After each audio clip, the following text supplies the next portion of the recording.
And now let's talk about Spain, because after 2 decades, you're returning here. What memories or experiences from your previous visits have stayed with you all these years? I have a long love and history of Spain. When I first graduated college, I got a Eurail pass and a backpack, and I traveled to Spain. And going back to we keep going back to this early stages.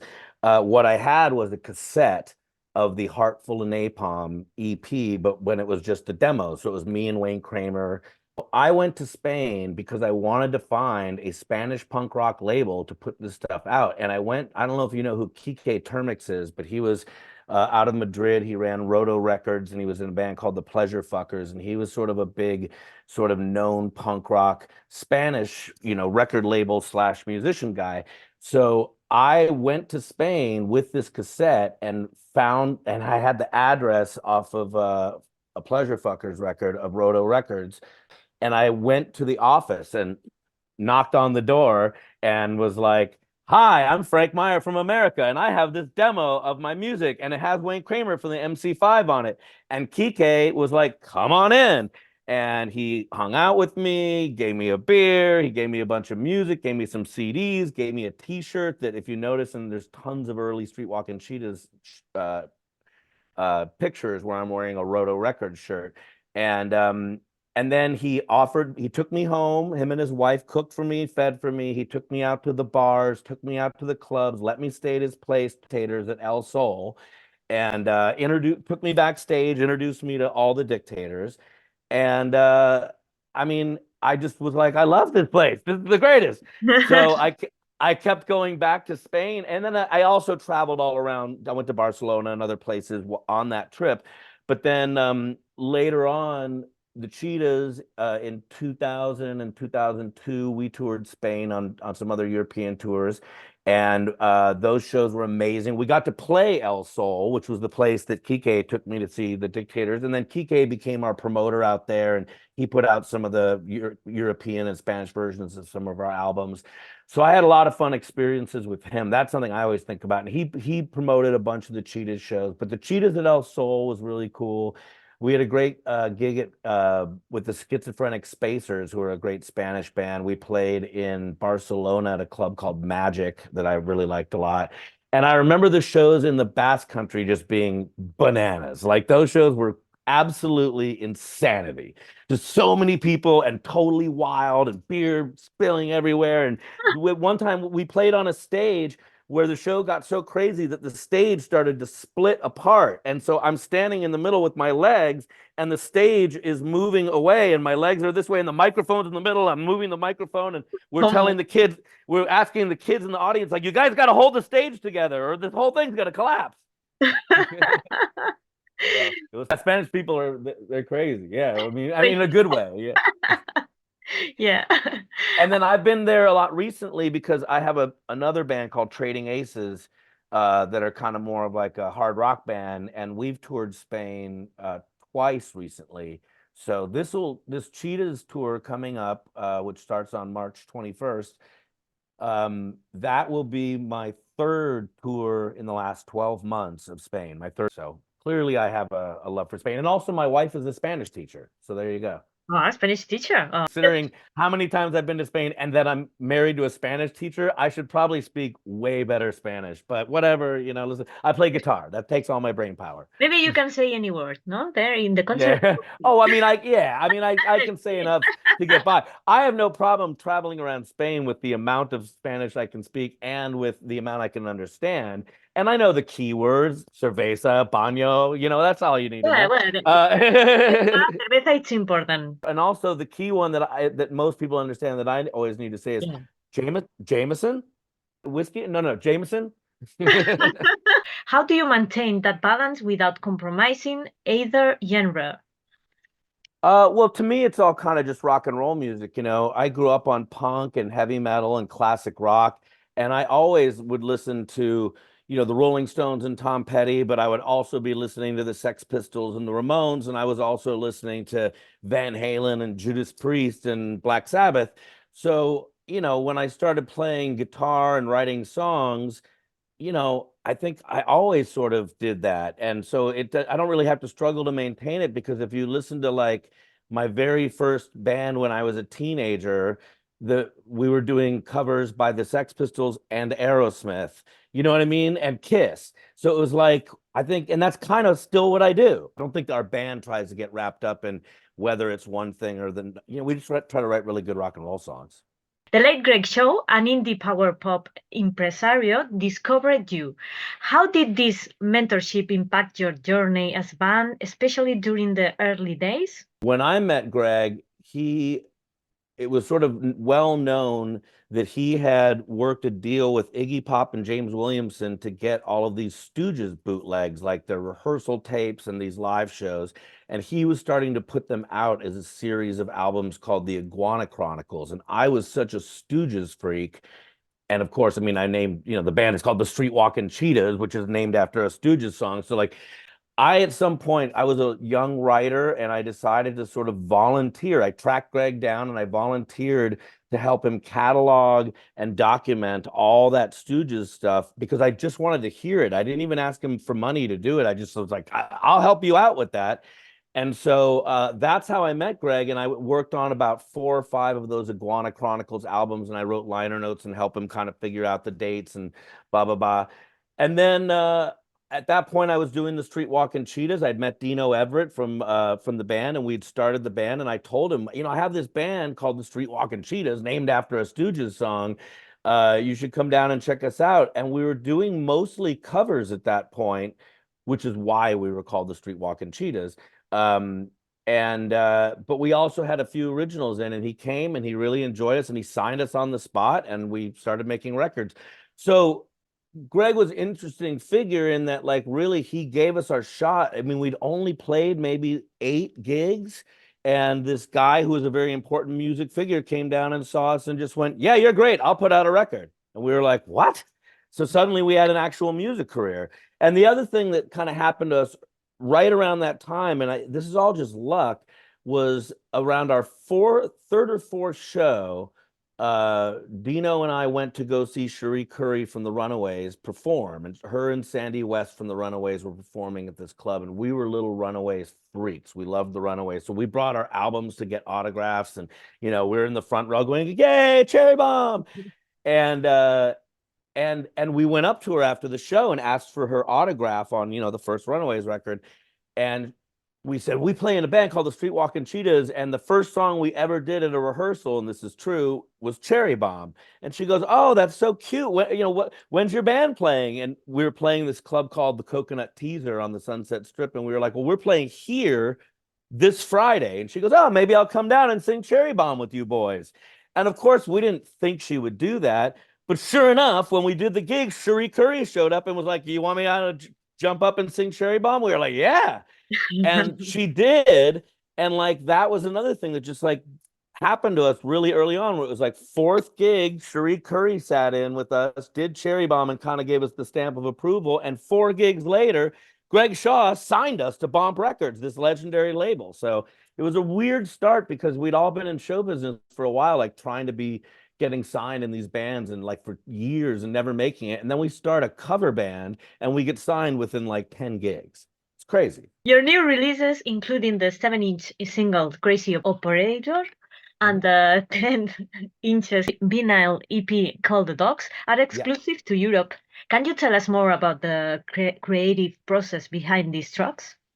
Yeah, I mean, the way we kind of operate is me and Bruce Duff from the band, we both have home studios and we're both pretty prolific songwriters. And I just meaning we write and record a lot of songs. When I get an idea, I just jump on my little home studio computer thing and I make a demo of that idea. And so I've always sort of got songs happening. So does he. And the other guys write too. So Dino will come to my house and work on songs, or send me a riff and I'll work on that. And so we always kind of have like these folders on our computers of like, here's all the demos that we've been doing over the last few years. And these are the songs that sort of just find their way to our albums. So in this case, with Crazy Operator, that was done for Ghost Highway recordings, and they're out of Madrid. And the A side is this song called Crazy Operator. Then there's this sort of sleazy rock song called Wake Up on the other side. And then there's a cover of Homo Sapien by Pete Shelley. And that's one we've been doing live for a while. Pete Shelley was in the Buzzcocks, and that's sort of like this new wave song, this new wave kind of minor hit that he had in the early 80s. And we just always liked that song.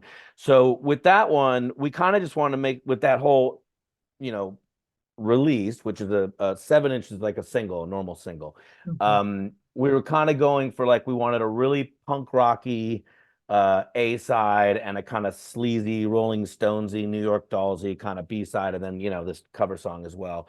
And Crazy Operator is a fun one that we'll be playing live on the tour for sure. But then we did this other release for Heavy Medication Records out of Poland.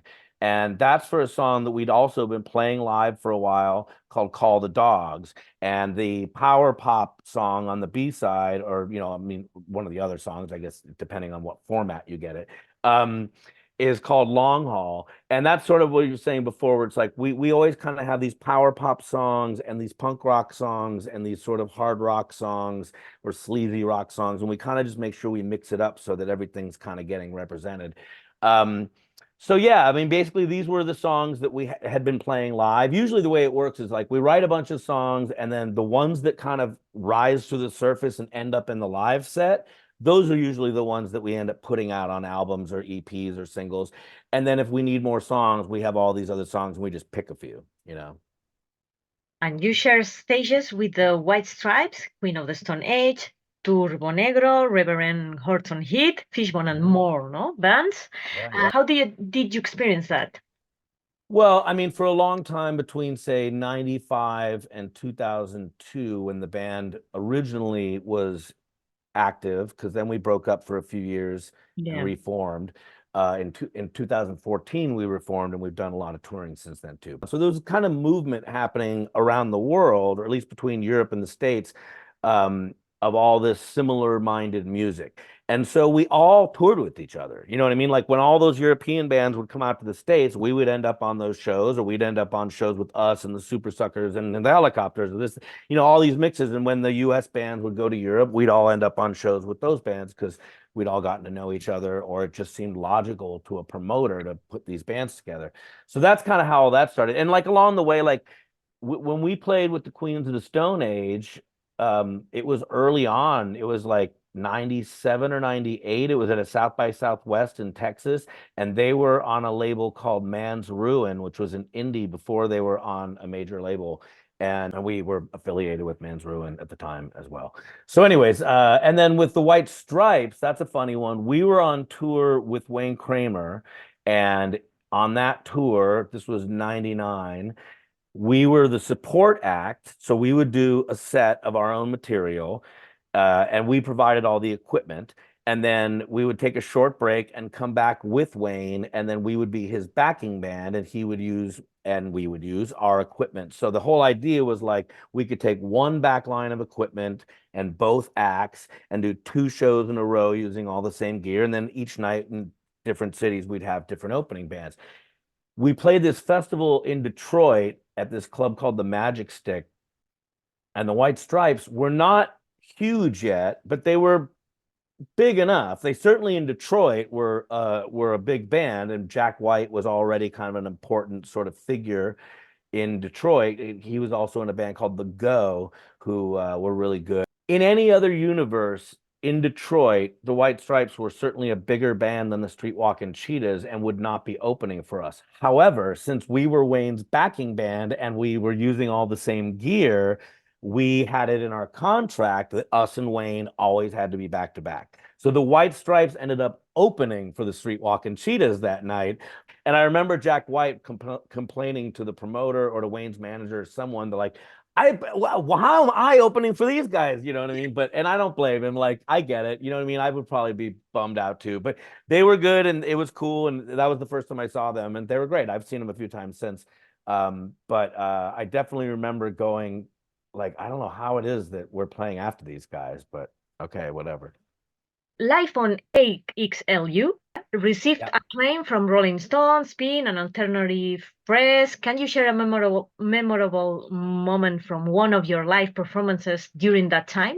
Well, that's the record I was saying that we recorded on the radio, and like literally what it was is we'd made two records for Bomp, the EP Heartful and Napalm, and our first album Overdrive, and we liked them, but we felt like they were a little too clean, a little too perfect, and not perfect, but just didn't quite represent the sort of raw energy of the band. Then we went on this local radio station, KXLU, and we just played live. We played a bunch of songs from that album, and then we had a bunch of unreleased songs that were intended for a next studio record. And when we got the tape back of this live set in this tiny room, no windows, like a closet, it sounded so great, and it so perfectly captured the band's energy. So we liked that so much that became our next album, which is sort of an unusual move to, like, so early in your career put a live album out, and it featured songs that weren't on any album and featured songs that were on an album but different versions. But we just felt this is the best thing the band has done, so put it out. And that's the album, ironically, that got in Rolling Stone and Spin, and we got a big agent, and we started traveling the world because of that dopey record. I mean, dopey meaning like, no, who would have thought that would have been our big break? But that record turned out to be our big break. It was ironic that, our big break came from this album that we didn't think about at all, that even featured songs from, older records and stuff. And that turned out to be the album that kind of, took us around the world and stuff. But the funny thing is throughout the whole Streetwalkin Cheetahs history, we've kind of had these like happy accidents, so like we were a cover band playing, essentially other people's material, except a few of our own songs, and we got a record deal. And then we're a cover band playing songs by the Runaways, and Cherie Currie from the Runaways shows up and like sings with us. And then we made records that like no one cared about. And then we went on the radio and made a live record and put it out as the next record, which for a band that had barely put anything out and certainly hadn't sold any records seems like a really dumb move. Like, why would a live record? No one even cares about your first record. Why would you do a live record this early on? And songs that aren't even on a record are now on a live record. And then there's an 8-minute long cover of Funhouse by the Stooges. Like, what? It doesn't make any sense. And then that record turned out to be our biggest record and our hit album. So it was like everything in our whole career sort of never makes any sense and does not follow any logic. Like, I would never recommend to a band to follow the logic of the Streetwalkin Cheetahs or use us as a game plan, because like nothing makes sense. And then we always would sort of happily stumble into these successful moments, but like in spite of just dumb decision making along the way. So that's really the secret of our band, is we just do everything opposite of the way a professional would do it, and we make our decisions quickly, and somehow it all works out. Here we are 30 years later, almost still talking, because there's Streetwalkin Cheetahs are still playing. And what do you expect from this new period of time for the band? I think at this point we're doing this Streetwalkin Cheetahs are doing this tour coming up for about 3 weeks in Spain. And after that, we're going to go back into the studio and record 4 new songs for another EP. So right now, the reason we're doing this tour in Spain is to promote these 2 releases, Call the Dogs EP on Heavy Medication and on Ghost Highway, the Crazy Operator single. And we're going to tour for that. And then we're going to come back and probably make some music videos for those songs. We're going to film some stuff while we're out in Spain, and she'll put those out. And meanwhile, we're going in the studio, knocking out 4 more songs. We've got another EP. And then I think the idea is maybe all of that stuff will become another, like a new album at some point. We'll assemble all these new little, so we've been putting out a lot of singles and EPs since, as long as the band keeps moving forward. That's sort of my whole thing. Yes. I just want us always recording, playing shows, moving forward. I've got to just kind of keep things new and fresh. Of course, it's cool. You want to embrace the past and be who you are. When you play concerts, you want to always play songs people know and that they want to hear. You embrace who you are at your core and your past and what made you the person that you are. But at the same time, like, we all have to keep evolving as humans, as Homo sapiens. See what I did there? I brought it back to the anyways. But yeah, I mean, I feel like we're always as we move into adulthood, as we move into seniorhood, as we everywhere, you know, once you're an adult until you die, I hope that we're always got like our eyes open or trying to like learn new things and have new experiences and be open to new ideas, and the idea that like we're not always right about everything. You know what I mean? Like you, when you're young, you think you're right about everything. The older you get, the more you go like, man, I don't know shit about a lot of things. You know what I mean? Like you sort of realize like, hey, maybe once in a while I could listen to somebody. Maybe someone else might know something more than me about something and I could learn something. So, Frank, thank you very much for this time with me. I'm sending you a big hug from the whole team of MiRollo.es. Excellent. And then, yes. Well, I hope to see you guys too. We're gonna go down. I'm super excited about the Barcelona show. We had a great when I was with the Cheetahs back in 2002, and we did that show at Magic. It was awesome. And when I just played there a few months ago with Trading Aces, it was like an unbelievable show, just wild and packed and crazy. So I know now the Cheetahs coming back now is going to be banana cakes. It's going to be crazy. So watch out, you know, wear a rain jacket. There might be lots of beer flying all over the place. You know, you got to watch your back because, you know, it's going to get crazy. I want to see that. Yeah. Thank you very much. Big You hug. got it. Yeah, Yeah. thank you so much. We'll talk again in person in Barcelona.